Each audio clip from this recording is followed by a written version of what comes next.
السلام عليكم واهلا بيكم في فيديو جديد. دلوقتي انا جاي اقول لكم على حاجه مهمه جدا، ازاي تقدر تشوف حفل الاوسكار ال 95. الحقيقه ان انا بعاني اصلا من الموضوع ده كل سنه، ولكن بخبره السنين اللي فاتت دي كلها في الفرجه على حفله الاوسكار انا جايب لكم الخلاصه. يلا بينا.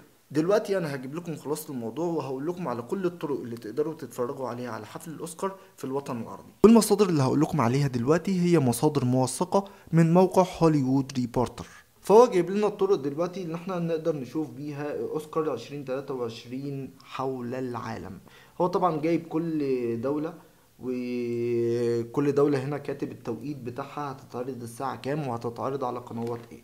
كل ده ما يهمناش، كل اللي يهمنا هنا بكل تأكيد هو الميدل ايست.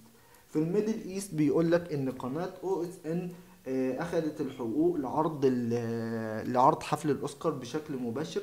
ولكن في حاجة مهمة جدا هنا، في فرق كبير جدا ما بين قناة او اس ان وهي دي اللي بتذيع حفلة الاوسكار لايف، وفي فرق طبعا ما بين الابليكيشن بتاع او اس ان هوليوود و او اس ان بلس. تمام. فهو هنا بيقول لك ان قناة او اس ان هوليوود هتذيع حفلة الأوسكار بعد الحوار بتاع الريد كاربت والكلام ده كله والتصوير بتاع الممثلين والكلام ده. هتكون تقريبا بتوقيت الساعة 4 في السعودية. تمام. وهتكون بتوقيت الساعة 3 في دبي. ولكن هيتم إعادة عرض حفل الأوسكار في نفس اليوم تقريبا، بس هتكون الساعة 8 في السعودية، وهتكون الساعة 9 بتوقيت دبي. تمام. هيكون على قناة او اس ان ابلكيشنات، هنا بنتكلم بقى على ابلكيشنات مش قنوات، على ابلكيشن او اس ان هوليوود وعلى ابلكيشن او اس ان بلس. تعالوا اقول لكم ازاي نقدر نشترك في قناه او اس ان. هتخش على الويب سايت بتاع او اس ان عادي جدا، هتلاقي اشتراك او اس ان تي في. لو اشتركت في او اس ان تي في تمام، هتدفع 80 ريال سعودي، وهتقدر ان انت تتفرج على الحفله لايف عادي، مفيش اي مشكله.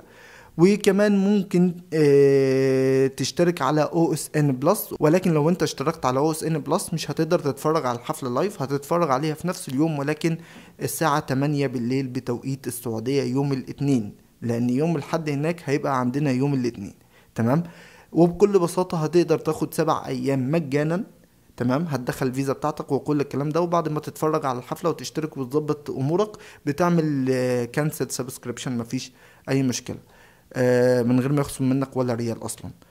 فهي دي الطريقه الافضل. وهنا باكد لكم ان ابلكيشن او اس ان بلس هيذيع حفله الاوسكار ال 95 في 13 مارس 22، دي اللي هي الافلام اللي اتعملت في 22 في سنه 2022.